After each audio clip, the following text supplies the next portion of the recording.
Ancien joker de l'intervieweur star Jean-Jacques Bourdin, Apolline de Malherbe présente la matinale de RMC depuis 2020, puis, depuis la rentrée 2022, l'interview politique de 8h30, codiffusée sur BFM TV. Elle se livre dans un entretien accordé à Télé 2 Semaines. Aux commandes d'Apolline Matin, codiffusée du lundi au vendredi sur RMC et RMC Story, Apolline de Malherbe a pris du galon depuis la rentrée 2022. L'ancien joker de Jean-Jacques Bourdin pour la très attendue interview politique quotidienne de 8h30 a en effet remplacé officiellement le journaliste, une fois son départ acté par le groupe Altice. Cette mère de 4 enfants a désormais toutes les cartes en main pour son face-à-face quotidien diffusé sur BFM TV. L'occasion pour elle d'évoquer l'après Jean-Jacques Bourdin dans un entretien à retrouver en intégralité chez nos confrères de Télé 2 Semaines. Apolline de Malherbe ne renie pas l'héritage de Jean-Jacques Bourdin. Je ne renie pas l'héritage de Bourdin. Ce que j'aimais beaucoup chez lui, c'était sa franchise.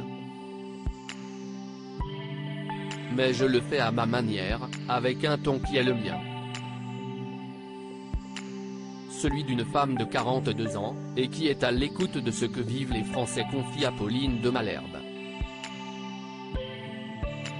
Quant à leur relation, la journaliste confirme un sérieux coup de froid. De mon côté, elles ont été très bonnes.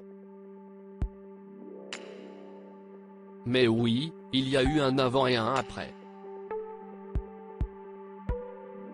Pendant 8 ans, j'étais son joker et nous travaillions main dans la main. Il me disait, surtout Apolline, soyez vous-même.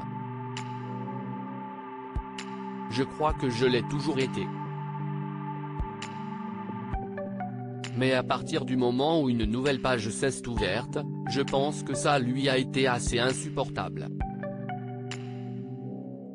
Jean-Jacques Bourdin a arrêté de parler à tout le monde de fait. Jean-Jacques Bourdin, qui officie désormais sur Sud Radio, semble avoir coupé les ponts avec son ancienne maison. Il a arrêté de parler à tout le monde, je crois. J'ai bien vu ses attaques, mais pour moi, cela n'avait pas grand intérêt. C'était juste dommage. Aujourd'hui, les auditeurs m'ont adopté. Qu'importe, la nouvelle reine de l'info de BFM TV peut se satisfaire des très bonnes audiences de sa tranche, dont elle justifie les évolutions. La difficulté pour moi, ce n'est pas de caler des invités, mais d'essayer de diversifier les profils.